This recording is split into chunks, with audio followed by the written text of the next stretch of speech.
Hello and welcome to episode 1070 of the Sleeper and the Bust. It is Tuesday, June 28th. I'm your host, Paul Sporer, joined this morning by Justin Mason. Justin, good morning, sir.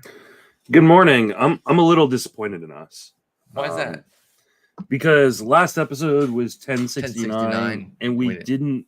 Not only did we not make a big enough deal about it, we also recorded for 68 minutes. That's the one we went 68 minutes on. Yeah. And you pointed it out to me after I sent you the edited version of everything with the Ben Clemens stuff, which was excellent, by the way. No, yeah. And your part was great too, by the way. Thank you. I spent like an hour working on that. It was awesome. But yeah, I told you to just record a minute of just nonsense at the end, and I should have. You should have, yeah. But I should have. I'm disappointed. Honestly, the biggest part is that I forgot it was 1069. That would have made it more because every time it's 68 minutes, I send it to you like you failed. But on this one in particular, you're right. Like, is a big fail. It's a lost opportunities. I do have to say though, I'm just noticing your shirt right now, and that is fantastic. Thank you. For those of you listening on the podcast, you can. I think Paul links the YouTube in the show notes. You should go check that out because that is a sick shirt. It's one of my faves, and it always gets comments on streams. So it just says analytics, and it's just great. It's kind of like in the A's font too. So obviously they were one of the teams that really brought him to the forefront. So I think that's why it does kind of look like that. But you did your starting pitching ranks. Yeah, you did some analytics. I'm ready to get roasted because we've already talked just for a brief. We got a few already that I made some clear mistakes that are going to get fixed before I post them on the Patreon. But I'm ready to get roasted. I will stand by some of them. I probably will not stand by some of them. Fair enough. And you know, pretty much how it went for me. There's some I was like, okay, I hear you. I will amend. Others I said, no, I stand steadfast. So I'm sure you'll have some steadfast moments, but we got three categories. We got some high-end differences, some top-tier players where we're massively different. Then we got some Justin loves where you're much higher and Justin hates where you're much lower. So let's just dive in. Let's start with Kevin Gausman, who threw last night, looked really sharp against, was it the Red Sox? And, you know, he'd had a little lull there. And I think Alex Fast was tracking it. It was like tied to his first walk. Remember when he didn't walk anybody for his first 5 starts. And then there was like I think a 5-6 start period after that where he had finally walked somebody. And his numbers weren't bad, but they went from like otherworldly to, you know, human. And he had a like 3.92 ERA in his next 8 starts since that first walk. Like it's hardly bad, but it was, you know, a little bit worse there. So he had a little lull, mainly the Minnesota and Baltimore starts earlier this month. Were a little bit of regression for Gausman. That's really it, because then he's been back on track with these last 2, defeating the White and Red Sox with 17 strikeouts and just 2 earned runs in 13 innings.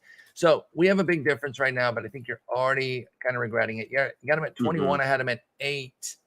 I still fully believe in him. I'm not too worried. Even 21 is not a worried rank, but it is a bit further. You suggested offline that you might already be ready to move him. Where would you be moving Gausman to? Yeah, I think he deserves to be in the top 12. The lull was the thing that had me kind of down, and stats hadn't been updated from last night's game, and I had been watching other games, so I didn't really see exactly what he had done. But yeah, any worries that you had about Gausman clearly over the last 2 starts have been kind of put at ease. But there was a little fear like, oh, the regression's coming. Now you're going to get the regression as opposed to getting the goodness. But for how long? And you're getting all of it with Gausman too, right? So I've actually been talking about this concept a little bit recently as it happens to guys who are much lower than somebody like Gausman. But we always talk about, like, we know regression's coming for certain guys, right? Like it's definitely coming. But then when it happens, we freak out. Yeah. Nestor Cortez, that's happening with him right now. He's just having some natural regression where everything isn't perfectly working for him. But it's not bad. He's not broken. But the last 4 starts, he has a 5.68 ERA, and people are like, what's going on? Even though inherently we always talk about, we know that these guys will come back to the earth. we still freak out when they do. Pablo Lopez is another one. Mhm. Gausman at a higher end. I think that's all it was. A little bit of smoothing out a couple bad starts. Everybody's going to have a couple bad starts. So he's back on track to being a stud, and I'm a huge fan of Gausman. Yeah, I'm gonna move him up to 12, and fix that mistake. We won't be too far off at all then. Yeah, and I mean he's just all the fears from about Gausman coming into the season were just overblown. Like people thought he was going to return back into the pitcher he was in Baltimore, and I mean clearly that's not the case. And I think it was a silly. Wait.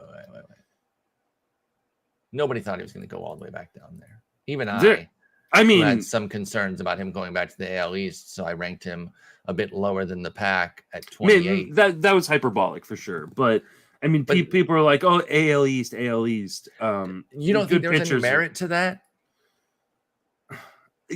Probably a little bit. I mean, he wasn't necessarily going to be, we didn't necessarily think he was going to be the guy he was in San Francisco, because San Francisco's park hides a lot of one great season at age 30.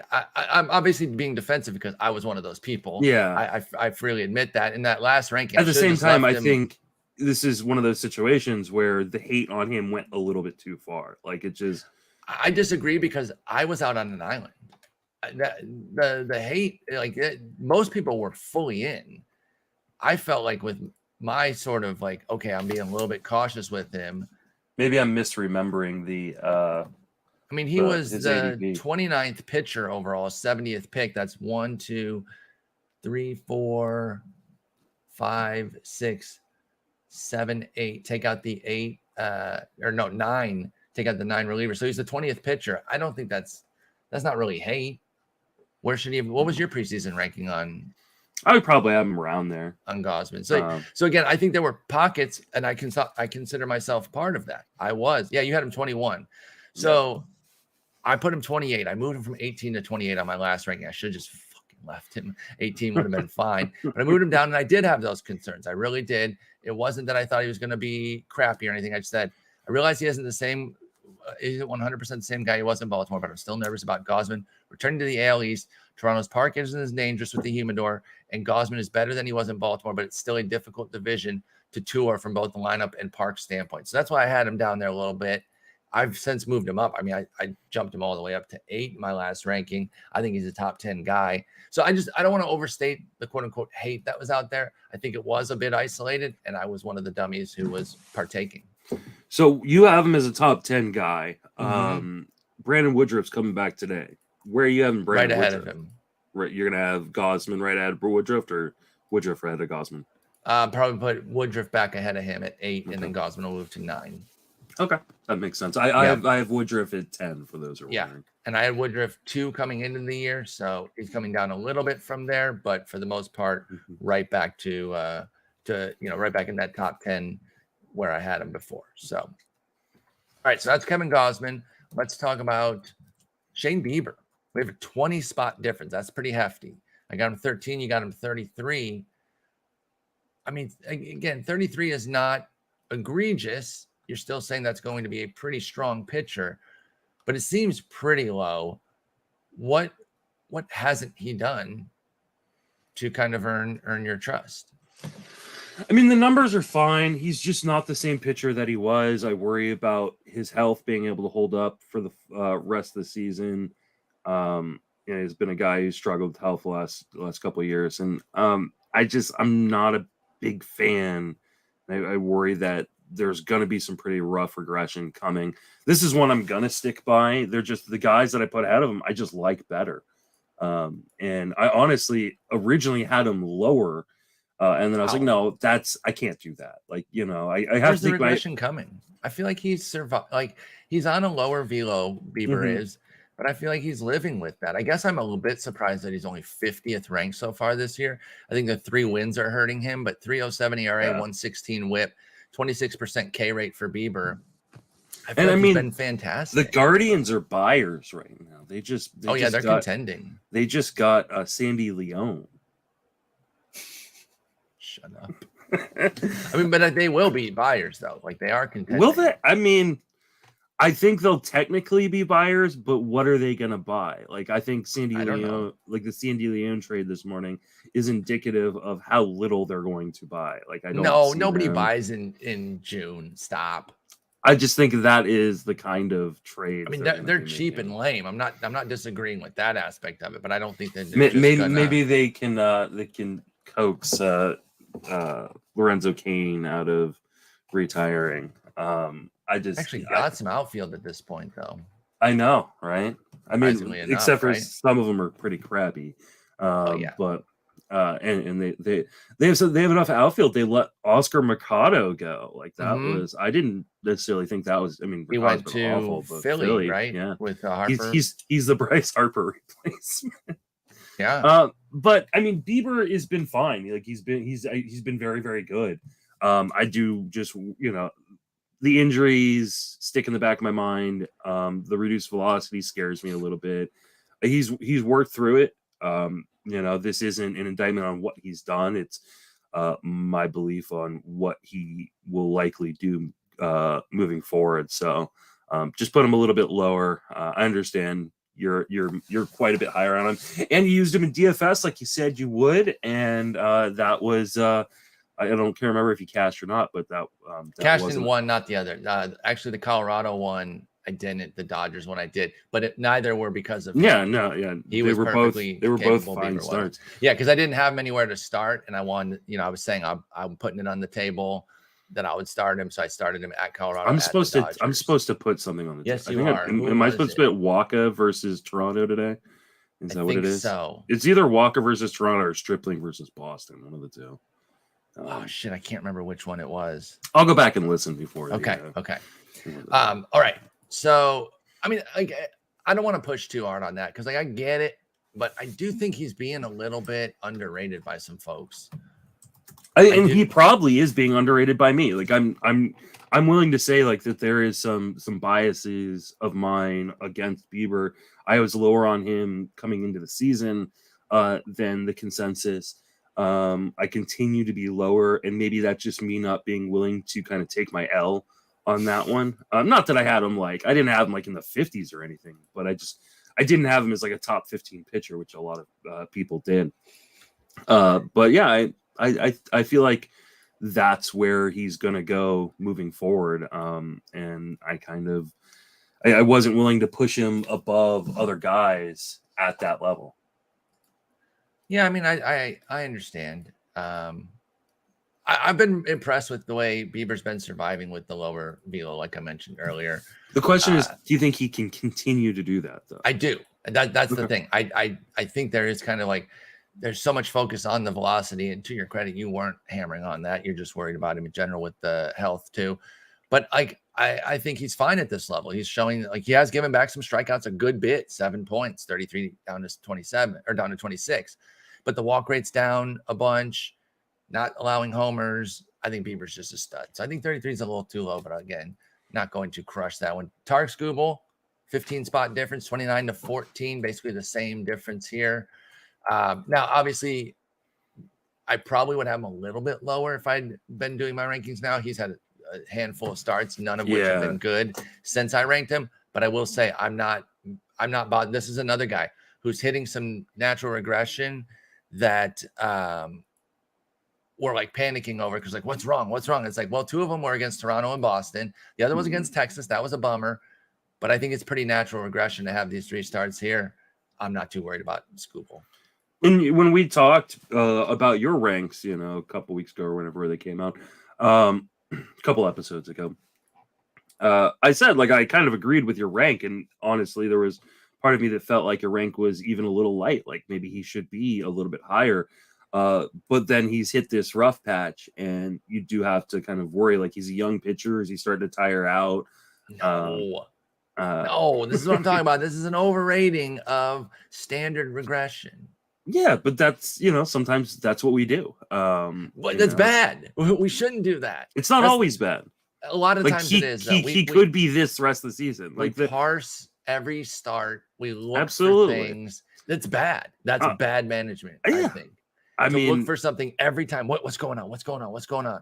Sometimes it's just, we talk about the concept of pitchers have their best stuff for 10 starts, nothing for 10 starts, and then the middle 10 starts are going to kind of decide their season. We inherently understand this. We talk about this all the time. And then when they have some of those bad starts from the 10 that are, going to be crummy, we're like, what's going on? This is the end of the world. But this guy's dead. It's like, sometimes it's just a couple bad starts. I don't know. I'm not worried about Skubal in particular.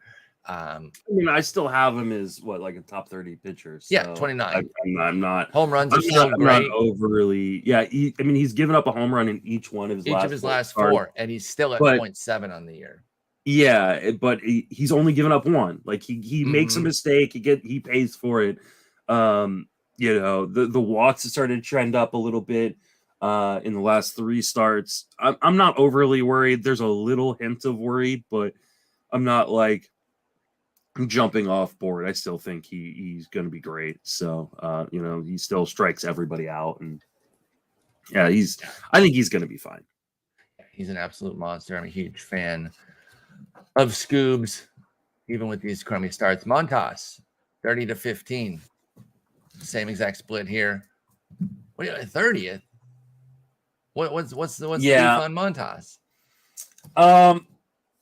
No, this is a mistake. This is one I should have higher, especially because he's gonna get traded, or at least I feel like he has to get traded here. Wait, I will say he doesn't have to, because they have him for next year. If they don't get the perfect offer, they don't have to. However, I think there'll be such a robust market that they will get that offer.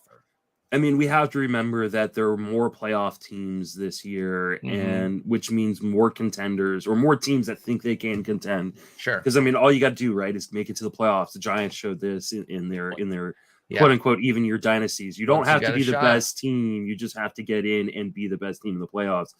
And so I'm surprised he's ranked so low, by the way. On the player rater right now. And that was part of what 40th. Drove me down. I think it's the 3 wins, though. 3 wins again. Yeah, I think, exactly. He's 3-7 because he plays on such a bad team. So he needs to move up. I'm going to move him up right now. And probably... All right, well, I think I'm going to push him up to 20. Yeah. Oh, man. I'm going to push him up to 18. 18. Okay, that's where he's going. Okay, then we're right by each other at that point. Yeah, because I mean, while I love Logan Gilbert, like I assume that Montas will be on a team that is better than Seattle is right now, unless he gets traded to Seattle. So I think Seattle is kind of the bottom cusp of those competing teams, and I think Montas will probably fall on a team that is better than Seattle's and gives them better win potential. And Montas has been just fantastic. He's one of those guys I wish I had gotten more shares of this year. Yeah, I'm such a fan. The price obviously was like full price this year, which made sense because of how good he was last year. So I didn't quite get as much last year. We also thought he was going to end up on a better team. Like we thought he could get. We saw all these fires, this fire sale going on in Oakland, and we're like, oh, he's going to end up on the Yankees. He's going to end up on the Twins. He's going to end up on one of these teams. And they just didn't. And we're like, wait, why didn't we trade him too? We hate you so much, we're going to keep you. I was like, wait, what are you guys doing? Definitely trade them as well. But I think Montas, like, even if he doesn't get traded, he's still a great pitcher. Even if it's on a bad team, he does have the home park kind of supporting him. So there's also that aspect of it. So there's at least like one good thing if he does get stuck there. There is the fact of having that home ballpark. So Frankie Montas, you mentioned Logan Gilbert, 7-point difference here, 17 versus 24. I'm at the 17, you're at 24, right? Or no, you're at 17. You're at 17. Yeah. I'm at 24. I was intrigued by 17. That's a robust ranking. I like Gilbert. 7 points is not crazy, but 7 points is a bit of a difference when we're up that high. Does he have enough strikeout juice to be that high? I think he does. He's just been so impressive this year, and I love the pitch mix, and what he can throw. He can throw all 4 of those pitches in pretty much any spot, and Seattle's such a great place to pitch. The division is so great to pitch in. because the Angels offense is weirdly atrocious even with two generational talents in it. And Houston's really the only scare. Yeah, Houston's the only bad team, and the Parks for the most part are all really good in that division too. And so I love the potential. Is there some regression probably coming? Yeah. I mean, his xERA is 4, compared to his actual ERA, which is 2.44, but a 109 WHIP. I think he's just an absolute stud. I think he's kind of undervalued by the market. I honestly had a hard time not having him even higher than I did. And, jumping some guys up right now, he's down to 19, but I still think he's firmly in that top 20 starting pitchers. I don't hate that. Again, I got him 24 for Logan Gilbert. I really do like him. He's very good. He doesn't have that overwhelming dominance, but he's a good strikeout per inning type of guy. He just, he's got that whole, it's the cliche, but it's got that bulldog mentality. Yeah. Like watching him pitch, he doesn't give in. He's not afraid when things go a little wrong. I really, really like Logan Gilbert. I think we got a lot of great years of him coming. One of the reasons I had him as high as I did is because a lot of the guys who are going directly behind him are guys with real injury risk, right? Carlos Rodon. I love Carlos Rodon. He has injury risk too, though, because he's a pitcher. But there's obviously more injury risk with a guy like Carlos Rodon or a guy like Pablo Lopez. And so I just bumped him up. But the difference is not that severe. No, but it was enough for me to say I'd rather have Gilbert rest of the way than, Pablo Lopez, who's struggling right now and has, reoccurring injury issues, or, Carlos Rodon, who's been great, but always seems to get hurt. That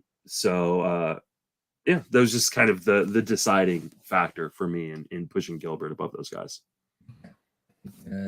That's all understandable with Logan Gilbert getting some love. Let's move on to some guys that you love. This one's interesting. Shane Baz, we have a 38-point difference. You're at 36. I'm at 74. Now, he hadn't pitched. I think it was just getting back when I ranked him. I'm not overwhelmingly moved by the first 3 starts to suggest that I'm going to go crazy. I will say, more volume than I thought already. Has a 6-inning game and got 4 2/3 last time. 76, 78 pitches. Kind of already got up to that 80 pitch mark. Is he going to go past it, or is he going to kind of live here to where he has to be really efficient to get 6? That's kind of what I think about Baz, and that's why I was a little bit nervous. I'm moving him up a bit for July, but not crazy. I still think 36 is pretty high. I just don't see the volume being there with Baz. I'm a little bit nervous here. What's up with him at 36 for you? Man, I just love the talent. And the first start versus Minnesota, I kind of just throw that out because it was his first start back. He only went 2 1/3. He just got hit around a little bit. But man, he was electric versus Baltimore and held his own against one of the best lineups in baseball against the Yankees. And he is going deeper in games than I thought he would. I really thought that he was going to end up being one of these tandem guys. And we'll talk about a guy on this list from the same team that I shockingly had a lot lower because I have concerns about what his workload is going to be. I do have workload concerns with Baz, and this is probably more aggressive than he should be, and maybe I should drop him into the 40s. I'll drop him into the 40s. I'll drop him below Joe Ryan, so he'll drop down to 42. I got him up to 54, so we got a 12-point split now. Yeah. On some quick reshuffling with Baz, because I think he's still going to max out about here at this upper 70s pitches. He's going to be there are going to be games where he pitches well but doesn't qualify for a win, which hurts. I mean, we're just talking about how some guys are, even with really good peripherals or really good ratios are getting crushed because they have 3 or 4 wins. So yeah, that definitely hurts him. But I just think from a talent standpoint, he's just so good. He's going to be a top 15 pitcher coming into next year, and I understand it. I tend to agree with that, but I'm not there for this year just yet. I need to see a little bit more to have that sort of confidence. But yeah, I mean, he's awesome, and I hope he's really good for the rest of this year with Boz. I hope they let him pitch. I was worried about relief, to be honest. That was my major concern. Yeah, Now they I thought have he was going to committed be a to starting. tandem. I thought he was going to be a tandem guy. I thought like I said, we're going to talk about Drew Rasmussen in a little while. But like that's my big fear for Rasmussen now is he's not going to get enough innings to matter. But like it's hard to tell. I mean, Patino went like 80 something pitches in his rehab start. Like I think the thing is it's not set in stone like where they're going to be like this all the way, right? It's kind of like I think sometimes they can get 85 pitches, other days okay, you have 60 because you had a high stress inning, and so now we're taking you out here. So it's that volatility and uncertainty that kind of makes those Rays difficult. And a lot of young pitchers today, not just Rays, but the Rays kind of are the model there of like, well, he came out after 3 2/3 because he had like 2 high pitch innings or something. So I like Boz. You're starting him everywhere while he's pitching. I just don't know what the volume is going to look like. Martin Perez, we had a 34-point split on 90 for me, 56 for you. I cannot get behind the top 60 from here forward. I just can't. It's so hard because like at some point you have to give him credit for what he's done or what he continues to do for the most part. I mean, you don't though, because these are rankings projecting forward. I know what you're saying. But like, it's hard. Like, I mean, he was a guy that I know, like he was a guy that I really struggled with. That being said, like he has done such a good job at limiting hard contact and limiting contact that goes into the air. And I think he can he's not going to continue at this rate, obviously. Like if he was going to continue this rate, I'd have him as a top 10 pitcher. But like I think he can continue some of this because of the what's way his ERA the rest of the year? High threes? No shot. No shot? You don't think so? No shot. Not because the home runs are going to come back. They have to. Even keeping the ball on the ground. That is the biggest thing that Martin Perez is doing. That is a skill change. Up 2. And you don't think there's going to be like 20 more? Obviously not 20. I'm over exaggerating there. But like, what do you think his home run rate is going to be for the rest of the year? It's going to be like 1-2 homer 9. I think it's going to be lower than that. I mean, even if it's his career 1, I still think that's over a 4 ERA. He has a 20% strikeout rate. There's no improvement in his ability to miss bats this year for Martin Perez. If he keeps a sub 4 ERA, man, I will applaud the shit out of him. I loved Martin Perez as a prospect. I thought he was going to be special, but there is absolutely no world where that's happening. Yeah, I mean, I think 4 the rest of the way. Wow, I do. Like, I mean, I love what he's doing. Let's put that on the board. All right, put it on the board because that shit ain't happening. I'm glad you're keeping track of this. Yeah, I mean, wait, do we already have like this is crazy. Either my phone is like completely reading things or we already have it. This. Because I put in Martin and it says Martin Perez ERA like auto-filled. Yeah, probably. So we had let me search my calendar, see if we already have one of these. Because I can't believe that came up. Yes, we do. I think it was like a 4.2 ERA. It was. Yeah. And this was on it's probably like last week. I don't know when we did it, which is probably bad because we kind of need the actual date that we're working from. So I put in the notes here. I said, I'm going to guess it was from last episode because that was when we last talked about. Okay. So yeah, now you're under 3. No, we'll just keep this one. Right, I don't know if we were doing season or like I think it was rest away from last episode. Okay, so we'll put from what was that? That was Friday the 24th. Mm-hmm. Okay, so I'll put from June 24th. So we're already from June 24 on. This is how much I continue to believe. Man, you really do.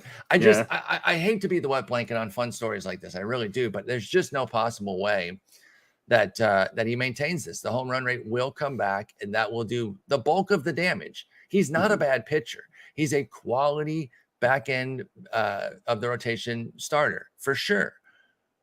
He's going to go back to that. He hasn't fundamentally changed from that. Martin Perez is still a mid-4s guy. Everything's just working well. He's got the ground ball rate cooking, so the home runs are staying in the park. 2% homer to fly ball, Justin. That's going way up. It's going way up. You're going to lose that one. All right, we'll see. Tyler Mahle, 29-point difference, 44 to 73. How do you got a guy in the top 50 that you can only use half the time? I'm not. He's even been great sarcastic. Recently. I think he's going to get traded. At home doesn't change anything. I do think he's going to get traded. And And that part of my rationale. And I'm also, I mean, if you've listened to this podcast for any length of time, I was in before the Molly breakout. So was I, though. Eno put us on him a long time ago. Yeah. So you're not you're not the Molly guy or anything. I'm not saying I'm the Molly guy. I'm saying, like, I love the guy. But because you love him so much, you know that he has a 5.01 ERA at home. Absolutely. So you're banking fully on the trade? Not fully. I think he can continue to be a very good pitcher. He can get by at home. He's been much better. Recently, including a great it was 3 good starts. Don't overrate 3 good starts. But like one of those starts was against the Dodgers, at home. So that was the bad one. He gave up 12 hits and 4 runs to them. That's not the one you want to use. The Giants one is the one you want to use. 6 2/3 score. Well, the Giants wasn't the Giants. Oh no, the Giants was. That was what started the run. Yeah, he also had a starting recently. Yeah. I love Tyler Mahle. I'm not backing off of this. But man, he has to be flawless on the road. He has no wiggle room on the road. And that's why I just can't get top 50. He has a 383 on the road. He's not been flawless. It's been flawless. He has a .98 whip, which is excellent. Yes. But he has no margin for error. Like, be serious for a second. Stop joking. Even with a 383.98 on the road, he's a 453, 127 for the season. How does he get top 50 with that inability at home? Like, is he going to get better than the 513, 152 at home? Probably not. So then where's it come from? What kind of road ERAs are you really going to have? Probably right. It's hard to, I think, I'm not saying you got to come all the way back to me at 70, whatever. No way. But he had a 230 on the road yet last year. Like that, he had to be perfect. And you can be like, yeah, I'm not going to come all the way down to 73, but I'm going to be right in the end on Tyler Mahle, without a doubt. I'll move him down to 50. He's 85th right now. So you're expecting him to be markedly better than he's been. Is he getting traded to the moon? Actually, yes. I don't know. The ball would fly. The lack of gravity. I was trying to think. Where would be somewhere that I don't know. I'm sure there's some planet out there. Saturn is Saturn. I don't know anything about the solar system. I have no idea. I'll take your Uranus. word for it. My asshole, definitely. Yes. Anywhere he gets traded is going to be a better spot. Almost certainly. But at the same time, you can't bank on that because we've thought that him and Luis Castillo.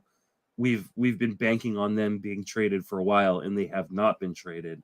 In spite of the fact they've done pretty well with their pitching around those guys as well. So, I do hope that both are traded at the deadline. It sounds like there is quite a bit of rumors that they could be traded. Like Brian and again, Martinez, it should be a robust market too. Yeah, Brian Martinez says if he gets traded to the Mets or the Dodgers, he's a top 30 pitcher. And I think he is borderline top 30 if you move him to those kind of spots. I would honestly, though, I'd say if he gets moved to one of those spots, he's more your 44, where you had him there. I don't think I'd go top 30 just off rip. He's only got one more year of control after this, so you would think the Reds they can still get a mint for him then. Yeah, exactly. You'd think the Reds would want to move him right now with that extra year of control to get a little bit more back.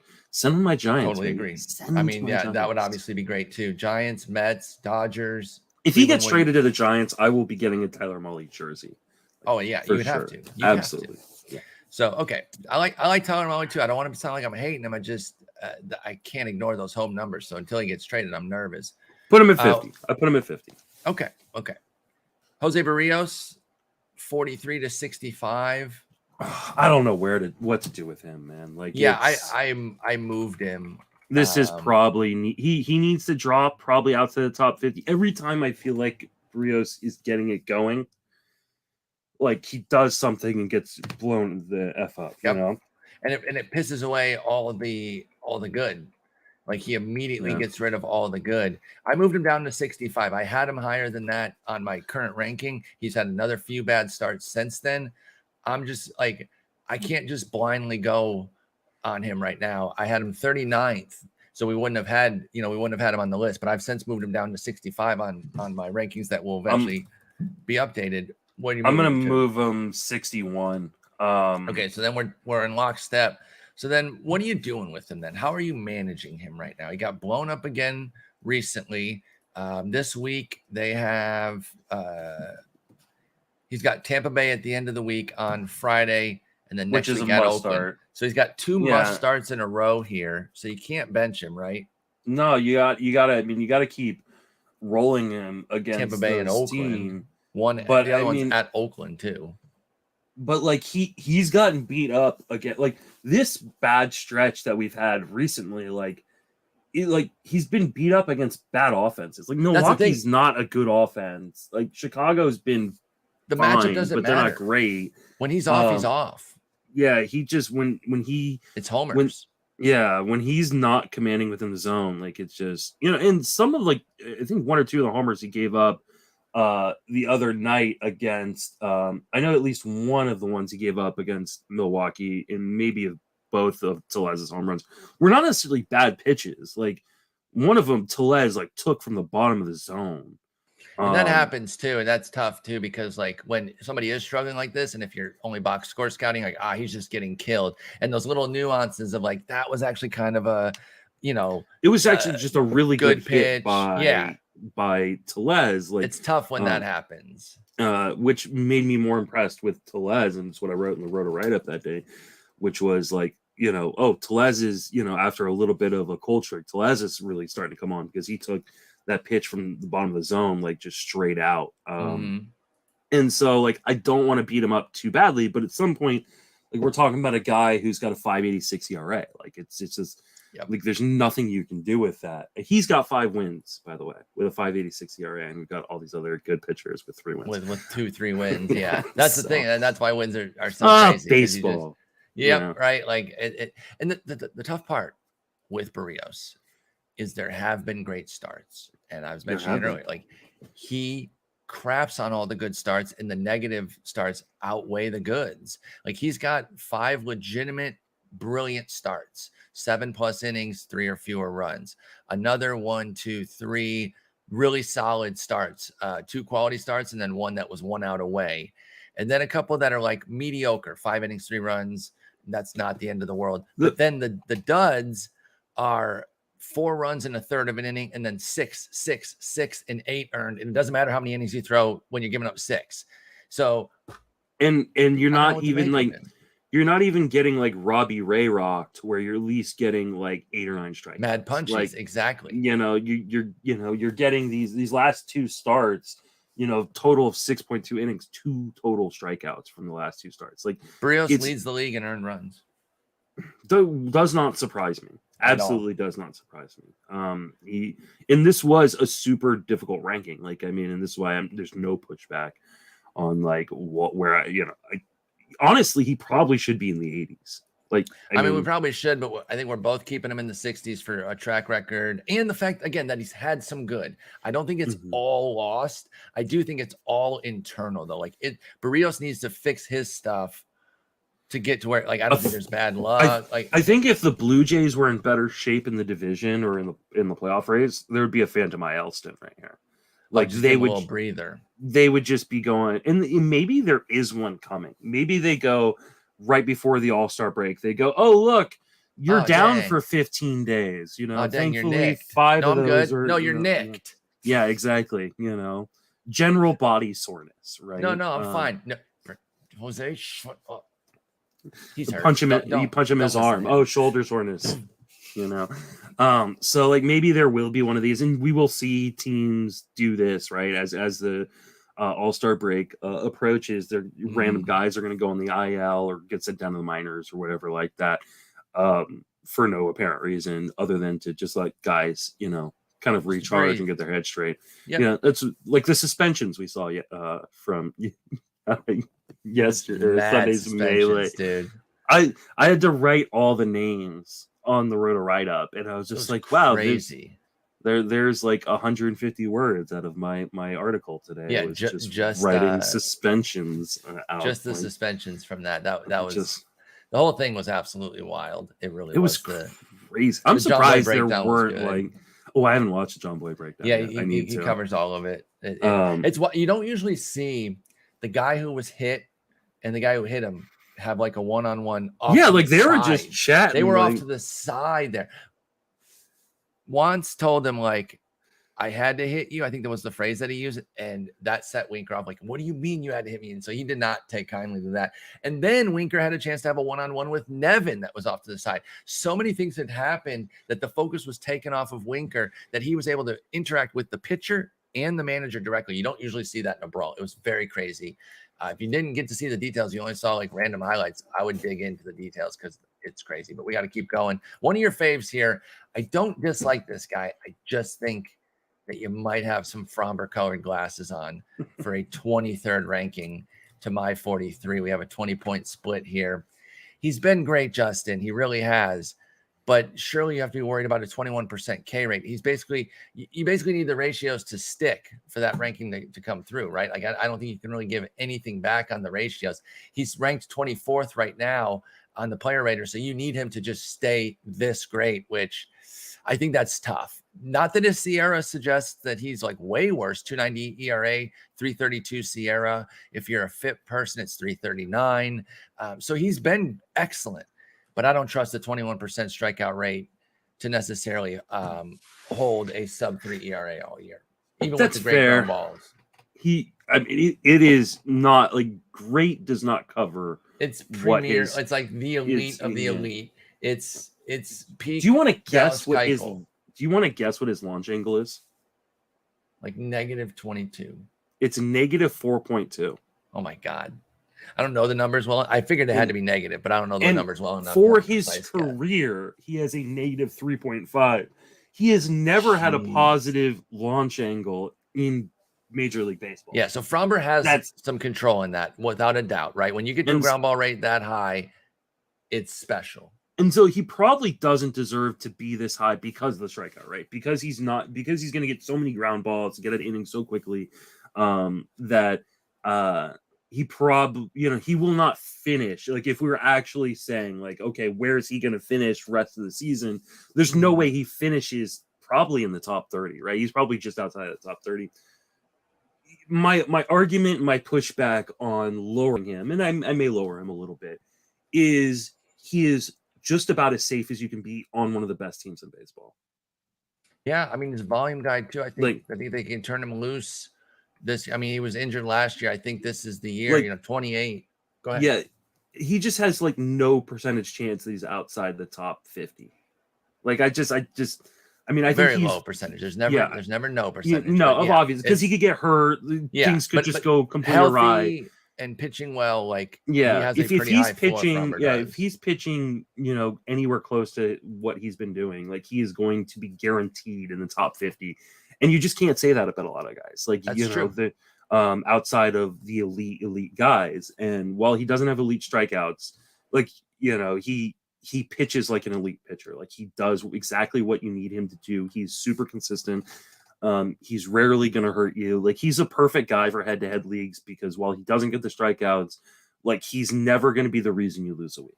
I agree with that. And so, I'm going to, I'll double check my list, but I'm pretty sure I'm keeping him right there because I'm keeping him right there. He's just, you're encouraging people to go for him. I get it. He's too safe. 23 is high though. It is, and I'm okay with it. Okay. I mean, it is your ranking. It's been a long time since I've been high. Well, you're not supposed to. Yes, this is true. All right. Who's next on our list? I mean, you're allowed to legally, but by your own volition, you've decided not. Justin hates. Five guys Justin hates. You alluded to this guy earlier. Let's talk Drew Rasmussen. You got him at 104. He's on the IL right now, so if I was doing fresh rankings, I think going to be back on Wednesday. Okay, then I would rank Wednesday or Thursday. You'd be honest. I'm not even a big Drew Rasmussen guy, and I'm like, okay, Justin does not like Drew Rasmussen. I don't know. I really, really don't know what he's going to be. I think he's going to be in tandem with Luis Patino. I think they're going to come stay the 5 and dive that he's been. Because I think they're going to limit. I think they want to limit his innings to make sure he's available for October. You don't think 5 and dive does that on its own, like inherently? I don't think so. I think they're gonna. I think he's gonna end up being like a 4 and out kind of guy. And I think that limit. I mean, he already has limited win potential. If they end up going, hey, Rasmussen, Patino are tandem guys, then the one who has value is the one going second. And I don't know who that is. Like, I probably like be Patino. I like both guys a lot. Mm-hmm. Way more than 104 ranking. And yeah, he probably should be higher, but like, what do you do with a guy like that? Like, I've been holding on to Rasmussen because I've got him in a lot of spots, but I don't know what to do with a guy like that. Like, if he's only going 3 1/3 or 4 innings, like regularly, is that got enough value without the wins? We talked about like all these guys that are way lower than they should be because they don't have wins. because of wins. Like, if we almost completely eliminate his win potential, like he isn't a valuable pitcher in fantasy. I agree with that general point with regards to Drew Rasmussen. I don't agree that he's going to face that fate. I think he'll remain the 5 and dive that he's been. But the ranking reflects my fear. Your cautions and worries there. Yeah. And then, like I said, maybe I should bring him up 20 spots or something like that. Because even that would still be pretty low off of where he's been. I mean, yeah, I'll bring him up to like 78. He's 59th on the player rater. That's actually exactly where I have him. So okay, I'm married to the player rater, I guess, right now. But that just, it still scares me. Like, I just, how do you put him above Ross Stripling or, a guy that I feel more comfortable that is going to be continued to allowed to pitch? The Rays, you just never know with them. Another injury happens. Consistently throwing him 5. I just think they're going to trust him to be that 5 and dive that he's been, and he's fallen under it a few times, gone over it a handful of times, which people think is like, here he goes now, like 7 innings. When he had it was 81 pitches. He gets to face 21 batters. Whatever he can 90, do in 80 to 90 pitches, that's what you get. Yeah. I mean, whatever he can do with those, like 80 to 90, 21 batters, like that's what you get. His max was 25 batters this year, and it was his worst outing when he gave up 7 runs, 4 of them earned at Minnesota. Which just reinforces to them why they're doing what they're doing. Yeah, absolutely. So I agree with being a bit down on him relative to the market. I think 104 is a little bit too much. I think this one's worse. Thor, 39 point difference, 106 to 66. Have you not checked in on Thor this year? I understand his Ks are down, but 106. Yeah, this is a mistake. And you and I talked about this one kind of briefly before we started. I was really basing on like watching him pitch, and he's just not the same guy anymore. He's not. He's not quote unquote Thor, and I totally grant that. But I think 66 or somewhere in that range. I'm not saying I have like a perfect ranking, but like, in fact, with my update, I actually moved him down a little bit, so I'm even a little further down. I put him at 78 right now, but I'm still going top 80. The Ks are bad, like they're legitimate bad, 17%. However, it is still an 11% swinging strike rate. And I do wonder if maybe the Ks can actually get going as the season wears on. He's up to a 22% rate his last 3 outings. Can we start to see Thor's strikeouts jump up and get into at least the low 20s? Because 17% is hilariously bad, right? Yeah, and he just doesn't have the same power behind his stuff that he used to. No, his velo's way down, but you're still talking about a 386 ERA and a 118 WHIP. Not that being said, anybody either. He should be higher. I'm gonna bust him up quite a bit, all the way up to like 71. Okay, cool. So then we're in lockstep. You actually jump past me then. But because I mean, here's the thing. Like, there's part of me. It's like, oh, I hate there's no strikeouts. At the same time, like there's guys who've got no strikeouts that I've got above him, like that. I can't like. And what he's doing, in spite of the fact that he has no strikeouts, he's not really walking guys, and the home run rate is great. Like, I mean, he's doing all the other things. I think that was an initial reaction to just being disappointed that we don't have the old Thor. And maybe we do start to see a strikeout uptick at some point, but right now, I'm going based on what I've been seeing. but I was too low, so I definitely moved him up. So he's now, like I said, moved up to 71, just behind Corey Kluber. Okay, cool. I can get behind that for sure with Thor. So next up on the Justin Haidt is Spencer Strider. Another one I'm gonna move. 95 for you, 57 for me. I've actually moved him up as well since that June ranking. I've actually got Spencer Strider now chilling in the low 30s, or in the late 30s, I should say. He's at 39 right now for me. You said you're going to move him up. What are you thinking on Spencer Strider? He looks like I think he's fully stretched out. He's one of the best versions of these reliever to starter conversions this year. I think he's got the best upside, and he's showing that he's got like the stuff to go deep. Like he's had 100 pitches. He had 95 last time out. He threw 6 scoreless against the Dodgers. Yes, he was beaten up by the Giants. He has an occasional bad outing. He's got 2 particular duds in his last 6. But I love Strider, man. I think he's going to be a G. And the fact that he basically didn't get starting until the end of May means he shouldn't face a major innings crunch either. Yeah, and he's a guy actually that again, this is another situation where I didn't do a deep enough dive into what he's been doing. He's been using his changeup more, which is one of my bigger fears with him was he was going to be a 2-pitch guy, and how long could he succeed with that? Well, over the last 6 starts, he's really started to throw that changeup more. So, and he's been really effective. Now he's a guy that I think he needs to be effective. We saw it with that Giants. He needs to be effective to go 5 or 6 innings. But he's also keeping the velocity. So, we've seen a guy like Tyler Wells who was really, really good out of the bullpen. And he's been good as a starter, but he's clearly lost strikeouts because he's lost the velocity moving out of the pen. If he could get that velocity back, then I think Tyler Wells could be a really, really good, starter in the way that Spencer Strider is turning into. I think there's going to be ups and downs, but I was actually surprised when you kind of called me on a pre-show, like how good he's actually been. So I'm going to move him up quite a bit. This is going to be a really aggressive move, and I'm going to move him up to 58. So that's a good 40 spots from where I had him. But yeah, he's been actually really, really impressive. And I've been blown away. Like it's actually panning out the way we like to the highest end of what we'd hoped. Like we get overly excited about guys like this sometimes, and I feel like it rarely meets the expectations. Strider's meeting expectations. He's exceeding expectations. To be honest, I'm sure part of what had me kind of down on him was I watched that Giants start because I'm a Giants fan, and they and I was like, oh no, but. Yeah, I think it was just a standard issue bad start from a good team. The Giants are good, so getting clocked by them, hey, that's fine. I mean, he got beat up a little bit by Arizona too. That Pavin Smith homer that he allowed, though, Pavin turned that around. Pavin Smith is a G.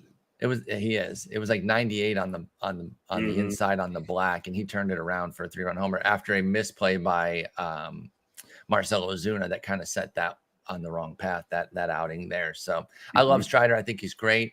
I don't think he's just going to be turned loose for 5-6 innings from here forward. There'll be a few, management moments there for his innings, but I don't think he's really going to be suppressed all that much.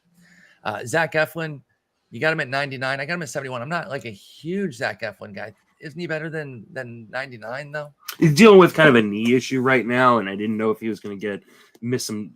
I know they said like they're hoping he doesn't go on the IL. This was kind of just hedging. Like I don't know how healthy he is right now. Okay. I like Zach Eflin, and actually I've got him on I think one or both of my main teams, and so I'm hoping he's fine. But this was kind of a hedge. Like is he healthy? And when he's not healthy, that's when he really starts to lose the command, and because his mechanics go a little bit awry. And so this was kind of a hedge of, hey, he may be pitching, but I don't know that he's really healthy with that knee issue, and that may cause him some issues. And he's not a strikeout guy. His ERA is actually a little elevated right now at 4.37, but his underlying skills suggest that he can get back under 4, and that's kind of what I was going off of. But yeah, I mean, it's not. In fact, you match the player rater right now. I think he can be better than that, but if the health isn't there, And I think he will be if he's healthy. Yeah, I think that's fair. And then the last guy we'll end up with is Meryl Kelly, 102 for you, 78 for me. I kind of got him back 78. I felt like, okay, he's kind of back to who he is, right? We take a chance on guys like Meryl Kelly when they first get going and they got a velo spike because it could be something worth jumping in on. There could be a breakout here. A lot of times it's not, and they kind of come back. And that's basically what's happening with him. I think Meryl Kelly's kind of going back to being Meryl Kelly. Like he's giving back some of those gains, and he looks more like his standard self. I feel like his standard self is more like a 75 to 85 range guy. You still got him though outside the top 100. What's up with Meryl Kelly the rest of the way? Are you concerned that he's a non-fantasy asset at that point? He's actually struggled on the road quite a bit this year, and I worry that if he gets traded, that maybe he does pitch better in Chase Field, which is a great place to pitch. You think they'll trade him with the contract? I think there's a chance. Like they would get. I mean, it kind of depends on what they do, in terms of, is this team gonna tear it all the way down, or are they gonna? I mean, right now they're 13 games out of the division, and that's a division that, they've got 3 teams ahead of them. So you would assume they're going to continue the rebuild, but they're always a team that like never completely tears down. Like they don't commit. I don't know. I think, it's a pretty good contract. I think they get a lot for him though. Like, $8.5 million for the next 2 years, and then a $7 million team option after that. He had the really bad outing at the Dodgers, which it's tough because he had a 1.71 ERA coming into that. But I think a real disciplined fantasy manager would have still sat him at the Dodgers with Meryl Kelly, realizing it's Meryl Kelly. I understand the people who played him though, thinking, hey, he's got a 1.71 ERA. He's been going hot. I'll take a shot here and see what's up. And then you got. But again, the real disciplined folks would be like, okay, it's Meryl Kelly. I'm sitting him. Since then, he's had a 4.05 ERA in 40 innings. Like that's kind of who I think he is. I think like the Dodgers kind of reset him back to the factory Meryl Kelly settings. The velo hasn't been holding the way it was early on in the season. It's fine, but it's not. It was up for a while there. And so that's kind of what I'm thinking about Meryl Kelly. I think he's back to being Meryl Kelly. I'm gonna move him up. I'm gonna move him up like 10 spots. Actually, I'll retract that velo comment. It is still up. It's up at 93 still. It's kind of going up and down if you look at the game logs. There is some vacillation there. I thought there was more of a clear decline. It was right around that Dodgers start where he had a couple 91.8s that was hurting it, but the last 4 he's back up to 93.2. So disregard that comment about the velo coming back down, but the skills are back to where Meryl Kelly kind of lives. Where did you say you're going to move him up to? I'm moving him up about 10 spots to 92. Okay. At that point, then 70. What do I have? 77, 78 to 92 is not that egregious of a difference when you start to get that deep. So it's personal preference, and I think I would hope that the Diamondbacks trade him. I know it's a really good contract, and they can just ride that arm for a few more years. He's 33. Like, they should. They should try to get max value. Yeah. Depends on the return, because you can get 160 innings a year for $8.5 million. That's pretty good. He's a perfect guy for a team that's close to like the luxury tax. Like and they got him for a few years and stuff like that. Like, and you get volume. Mm-hmm. No, I totally agree with that. So, all right, these are going to go up on the Patreon soon, right? I'll probably have them up there today at some point. Perfect. And then I'm going to do updates on the positions. I don't think I'm going to do a rundown commentary article on every position. I just don't know. I'm going to do updates on positions. I'm going to try to have most of them done tomorrow because I leave for vacation Thursday night. So Friday I'll have somebody else. I'm in an all-day Zoom conference on Wednesday, so I'm hoping I can knock out a lot of them out while I'm in that all-day Zoom conference. All right. Maybe you and I can try to get together on Thursday. I don't know. Hit me up. I think maybe we can do that, and then I can maybe do something on Friday, or just let it go if we are able to do something on Thursday. So we'll talk about that. But until then, Justin, great talking with you. Good rankings. I like where you're at on these, and they're always tough to do. So the grilling is fun, but it's never too harsh, because when you go through it, you're like, it is really difficult. So great work on those, and we'll talk later. Take it easy.